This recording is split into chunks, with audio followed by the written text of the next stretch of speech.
بسم الله الرحمن الرحيم الحمد لله رب العالمين والصلاة والسلام على نبينا محمد وعلى آله وصحبه أجمعين أما بعد. Alhamdulillah, today we are starting the next part of the book. Now, if you go back to, because we finished Hajj, and one student did send me a video of how to do Hajj and so on. I put it in the description of yesterday's video. I had a quick look through the video, looked okay. It was very brief. Just go through it to have an idea of how to do it. But as the rulings, stick to what's in the book, inshallah. I don't know who that channel is or anything like that. Just what somebody sent to me, so I'll just quickly added it on. If you go back to the beginning of the book, we learned that the book is split into 7 parts. First, to do with the Quran, how to study with the Quran, explanation of aqidah issues basically. Then salah, wudu. I said the Shaykh has done it, but basically the fiqh rulings. Now today we're gonna do the 5th and 6th, which is beautifying oneself with Islamic manners and warning against the worship other than Allah and categories of sins. So if you go back to where we were, because these sections are quite easy, quite short. We're gonna talk about adorning oneself with Islamic qualities, and the next one, Islamic etiquettes. Okay. Now, two things. Firstly, the two chapters are similar. In Arabic, they call the first chapter akhlaq and the second one adab. Now, what's the difference between akhlaq and adab? This requires a bit of research maybe. But generally, akhlaq is going to be referring to more of the things within a person, such as being honest and so on, modest, having courage. Whereas adab are like etiquettes which have been mentioned for certain actions. Etiquettes of giving salam, etiquettes of sleeping, etiquettes of seeking knowledge, and so on. Okay, but they can overlap, and sometimes they use as synonyms. It's not really a big issue. Because as you can see, this chapter is very simple. And to us, each point that the Sheikh mentions can be separated into like a separate lecture. You might even find lectures on each point. But we won't do that. We just try to go through it quickly, inshallah. But to add a bit more information, I've sent a PDF into the group, which I will, if I remember, I'll add it into the description of this video as well as a link. Alhamdulillah, it's actually taken from here. Ad-Durr As-Siniyya is a good website, this website. And then I sent it to some of my students and they translated it, alhamdulillah. A number of hadith and ayat regarding good manners. Good manners. So it's all here. It's a good website, by the way, for research. If you go click on this, they give you the reference and who's authenticated and everything. They're good. Ad-Durr As-Siniyya, they have good books. They actually have a tafsir as well, which they've reached end of Surah Mursalat. They've got the last juz left. I think you can buy each one separately for 30 riyal, and in total it works out to be quite a bit. I've not bought any yet. I was waiting for the whole thing to be done, and then maybe I can buy it in one go. But we'll see, inshallah. But generally they're good. Anyways, in here there's a number of hadith regarding good manners. Over here we have the hadith. Try to memorize these hadith. They're very good. Actually, I'm going to test you guys on the next lesson, inshallah. It's very important to know these hadith. Many of these hadith you probably have memorized before or heard before. But a student knowledge, you need to memorize, revise. That's the difference between a student knowledge and a normal person. A student knowledge, somebody who memorizes, revises, and somebody asks him, right, he's got it on top of his head. He doesn't say, oh yeah, I remember this. That's a normal person who can do that. Somebody who's old in age and who has listened to so many khutbahs and lectures, they could say the same. So the hadith here, the Prophet said, وَبَيْتٍ فِي أَعْلَى الْجَنَّةِ لِمَنْ حَسُنَ خُلُقُهُ. I think this should be hati, and I think that might be me actually. I think I pressed space by accident because I was editing the ending. خُلُقُهُ. What is it here? Yeah, there's a hati, and so just rectify that, inshallah.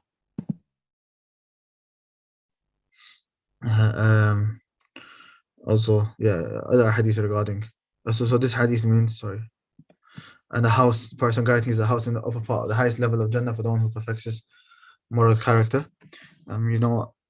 I will correct that and I'll resend it to the group, inshallah. I'll send it after the lesson. Actually, you know what? Let's read it to make sure there's no other mistakes. All right. The next hadith, سئل رسول الله صلى الله عليه وسلم عن أكثر ما يدخل الناس الجنة فقال تقوى الله وحسن الخلق. The Prophet was asked, what will be the thing which admits them which mostly admits the people into paradise. The Prophet said, Taqwa Allah, having taqwa of Allah and having good manners. This is a means of entering into Jannah. Then good mannerisms are a way to achieve the love of Allah subhanahu wa ta'ala. Some ayat, Inna Allah yuhibbul muhsineen. Allah loves those have ihsan. Wallah yuhibbul sabirin. Sabr is a type of good manner. The Prophet said, Ahabbu ibadillah illallah ahsanu khuluqa. The most beloved slaves to Allah are those who are the best of manners. Good mannerisms are a way of attaining the love of the Prophet. إن من أحبكم إلي وأقربكم مني مجلسا يوم القيامة وحاسنكم أخلاقا. That verily the most beloved to me and the closest to me are those who have the best of manners.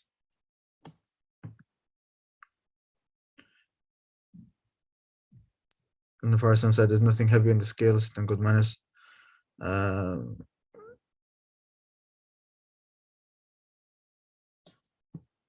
And also, the Prophet ﷺ, he the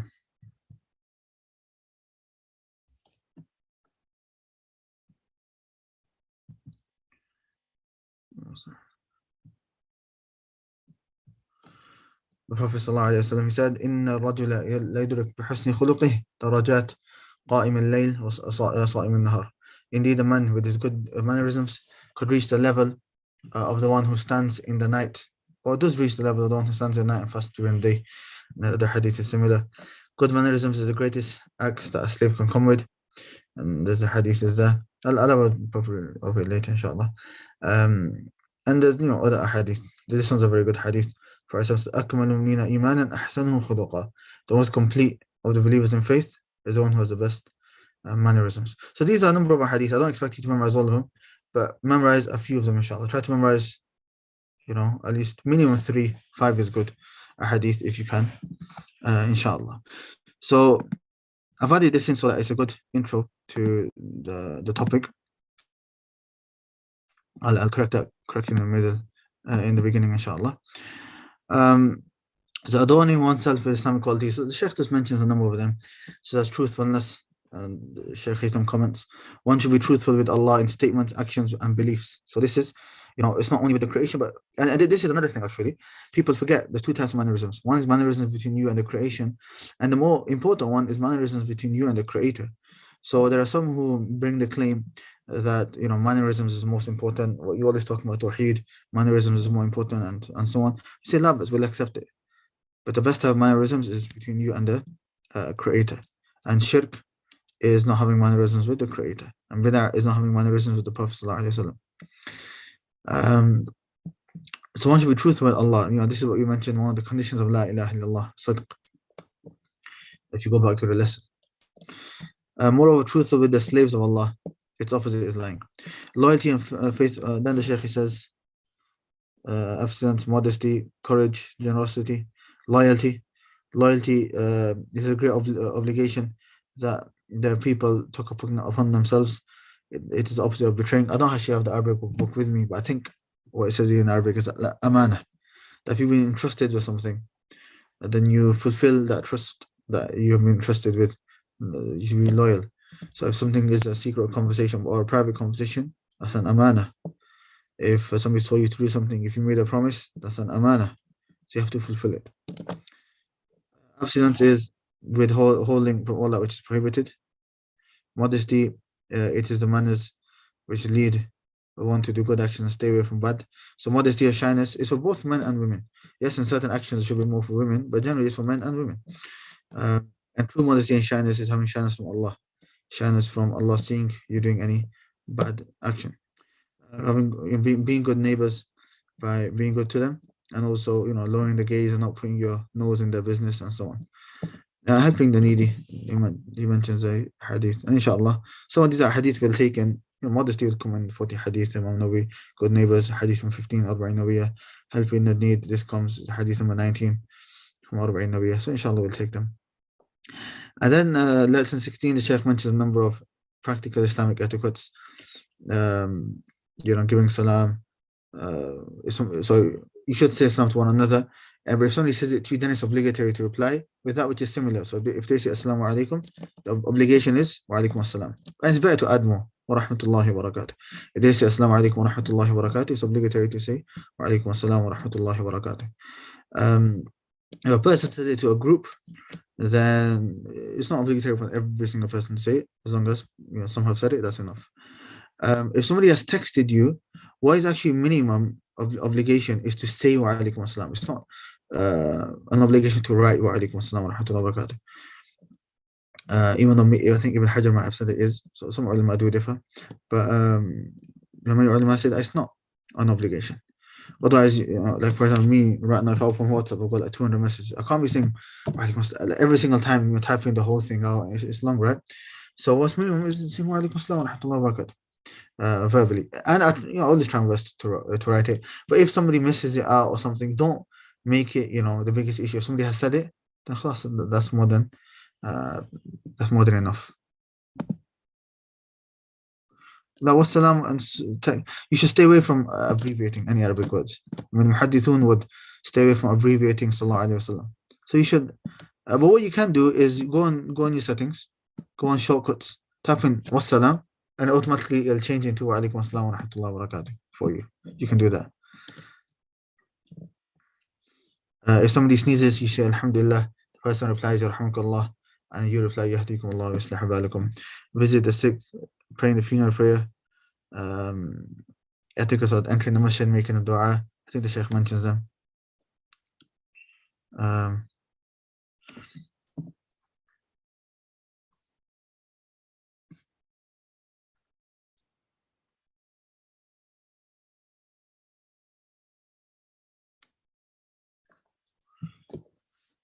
The Sheikh's got a few explanations, so it's coming. I'll read them, inshallah.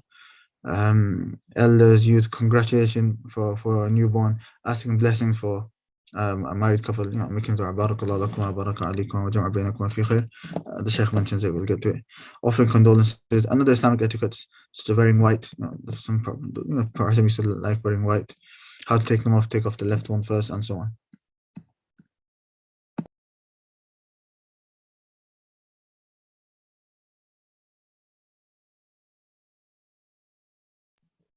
Okay, so giving the salam. The most complete form is Assalamu alaikum wa rahmatullahi wa barakatuh. Give salam to those you know who you know and those who you do not know. That comes in the hadith. So you should give salam to anyone who's a Muslim, give salam to them. If you're walking in the street, you're a brother, you see another brother, say Assalamu alaikum to them. Your sister, you see another sister, say salam to them. Eating and drinking with the right hand. It's obligatory. Rather, it's haram to eat with the left. The person said, لا تأكلوا بالشمال فإن الشيطان يأكل بالشمال. Do not eat with the left, for really shaitan eats with the left. Saying alhamdulillah after eating or drinking. Then this is dua, alhamdulillah alladhi at'amani wa saqani. All praise, thanks of Allah who fed me this, and alhamdulillah alladhi at'amani wa razaqanihi min ghayri hawli minni wa la quwwah, and has provided it for me without having ability and power to do it myself. It is also recommended to eat that which is near on the table and not to criticize food. Yeah, that comes in the other hadith. If that comes in the other hadith, where there was a young boy who was eating from all of the plate, and the person told him, and he said, "Kul bi yaminik, eat with your right hand. Samillah, say Bismillah, eat with your right hand. Wa kul mimma yalik, and eat from that which is in front of you." Yeah. Wallah alam, I don't know. I'm not sure. It's a good question though. No. When you hear a person sneeze and say alhamdulillah, you reply yarhamukallah, and then they reply with yahdikum Allah wa yuslih balakum. Visiting the sick. One should visit a sick person at appropriate times without prolonging the visits, nor making him or her lose hope in the mercy of Allah. So you go visit them, but obviously don't be a burden upon them. And praying the funeral prayer and following the funeral. Practicing the Islamic etiquette when entering and exiting the masjid and the house. One should enter the masjid with the right foot and say Bismillah wa salatu wa salamu ala Rasulullah, Allahumma ftah li abwab rahmatik. And the Shaykh mentions in translation. So you enter the masjid with the right foot, saying that dua, try to memorize the dua, and then you leave with the left foot, saying Bismillah wa salatu wa salamu ala Rasulullah, Allahumma inni as'aluka min fadlik. And the Shaykh mentions uh, the Shaykh mentions the dua. And then when leaving the house as well, you enter with the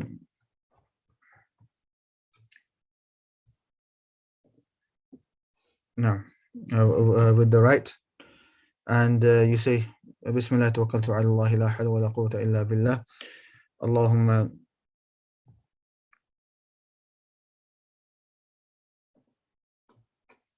I'm trying to see something. نعم طيب. So you say Bismillah توكلت على you say Bismillah توكلت على الله ولا حول ولا قوة إلا بالله. اللهم إني أعوذ بك أن أضل أو أضل أو أزل أو أزل أو أظلم أو أظلم أو أجهل أو يجهل علي. This is when you are leaving. And then when you are entering, you say اللهم إني أسألك خير مولدي وخير المخرج. بسم الله ولجنا وبسم الله خرجنا وعلى الله ربنا توكلنا. So these are du'as that we should all try to memorize and say as much as we can. When a married couple, what du'a do you say? You say Barakallahu lakum wa baraka alaykum wa jama'a bainakum fi khair. And then you offer condolences. It is done within 3 days only and no more. So these are some of the etiquette and mannerisms that every Muslim should basically know. The Shaykh has mentioned, the main ones. Obviously, is not everything, but the main ones that every Muslim should know. Lesson 17, the Shaykh moves on from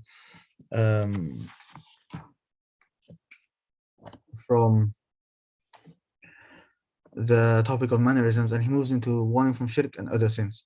So the Shaykh starts off by mentioning shirk, or the 7 destructive sins. This comes in one hadith. اجتنبوا السبع الموبقات. Stay away from the 7 destructive sins. And the Shaykh mentions them. So shirk, we've taken shirk. The Shaykh comments on them. We'll just read the commentary of the Shaykh. So magic is not allowed. We'll take more details of magic in Nawaqid Islam. So magic is completely not allowed, and it takes a person out of the fold of Islam. You can read this by yourself, inshallah. Killing an innocent soul, which Allah has prohibited to kill, whether it is a Muslim or non-Muslim. If you're not allowed to kill, right, then it is a major sin. There's only certain times where it is permissible. That's the next part, except with an Islamic excuse. There are 3. The murderer. So if somebody kills somebody else, then you're allowed to, their punishment will be that they will be killed. The adulterer, and the one who leaves off Islam. Translators know this is only done in a Muslim country by Muslim authorities. The orphan, so it goes back to the hadith of the one who takes the money and the wealth of an orphan. Who is an orphan in Islam? It is one whose father has passed away and has not reached the age of puberty. So if a person's father passes away while he has not reached the age of puberty, then he is considered an orphan. So it's not a condition that both parents have to pass away. If the father passes away, then he's not reached the age of puberty, then he is a orphan. Running away from the battlefield, accusing a just believing woman, even if they're married, right? As long as she is a just believing woman, that's a major sin. Taking false oaths, gambling, backbiting, tail carrying, gossiping, basically, saying namima, that he said this, she said this, just to cause issues. And then Sheikh talks about some competitions, basically to do with gambling. What are the different rulings of competitions? There are 3. There are those which are prohibited, not allowed at all. Those which are permissible, and those which are only permissible if there's no compensation in return. As for that which is prohibited, then there are certain ones like Nard, which is like backgammon, chess, and similar games with dice and so on. Those which are permissible with or without compensation are horse and camel racing and archery, because of that comes in the hadith. And everything else is not allowed. Okay, everything else will come under gambling. And we'll suffice for that, inshallah, because all we have after that left is lesson 18, which is how to prepare the dead body, and most of that is just reading and then doing the exam, inshallah. Yeah, so we've taken the mannerisms, taken 3 lessons basically. Most of it is very, very straightforward. There wasn't really much for me to comment on. So these three chapters, inshallah, revise them for next week, for next lesson. This week we won't have a lesson. We just need two more lessons and we'll finish, inshallah. So I'll give you time to revise. Also try to revise everything we've taken in the book as well. Okay. And I know there are some people who started with us a bit late. So to give them time, inshallah, to give you time, we won't have another lesson this week. We'll have a lesson next Tuesday. Lesson next Tuesday. And then the final exam, which is regarding Janazah, we'll have on the Tuesday after. We'll have on the Tuesday after that, inshallah. And obviously, if there's any changes, I'll send a message in the Telegram group. So keep looking at the Telegram group. Telegram is the main one. As for the WhatsApp, there's too many WhatsApp groups. So sometimes I send, sometimes we don't. But keep an eye out for on the Telegram group, inshallah. But the plan is this Tuesday and next Tuesday, inshallah. But anyone have any questions before we leave?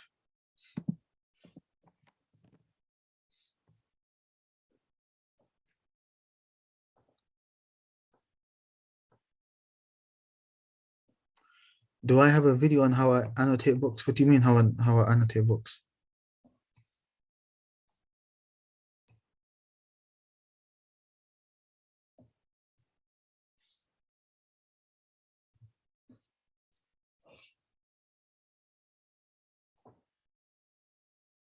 Note taking and so on. Not really. There's one small video that a brother made. It was just something I put on my Instagram story of how I like summarized a certain book. But apart from that, no, not really. It was, to be honest, everyone has different ways of doing it. Everybody has different ways of doing it. So I might have a way which doesn't really benefit, it's not suitable for you. It's not suitable for you.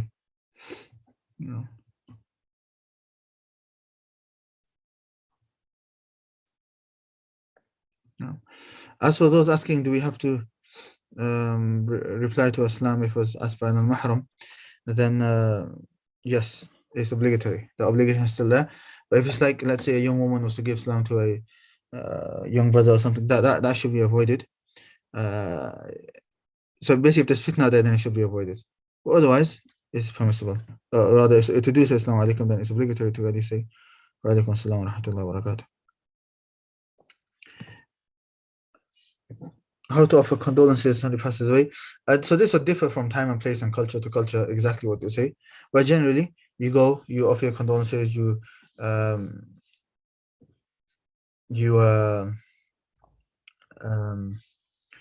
remind them of, you see, if you say the Islamic, things that you say, inna lillahi wa inna ilayhi raji'un, lillahi ma akhadha wa lahu ma a'ta wa kullu shay'in 'indahu bi ajalin musamma, which means Allah takes what he wills and he gives what he wills and everything has its own time. And then you remind the people to remain patient, and one day it will be our turn to be with them in the graves and so on. So this is a time that we should reflect over and so on. But as for anything in particular other than that, then there's nothing really. No. Allah, I don't know. Allah, I don't know.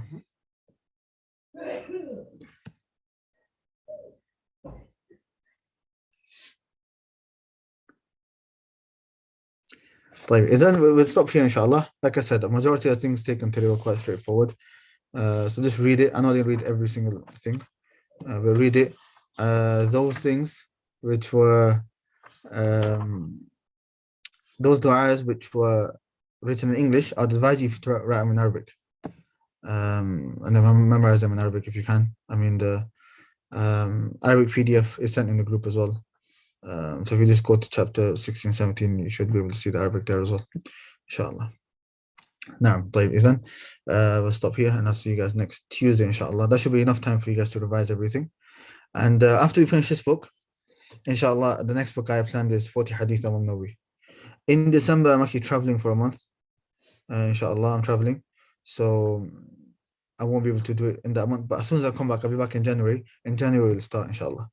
In January, we will start the next book, inshallah, which is the 40 Hadith of Imam An-Nawawi, rahimahullah. So if you want to start memorizing it, start memorizing those Hadith now, bi'idhnillah.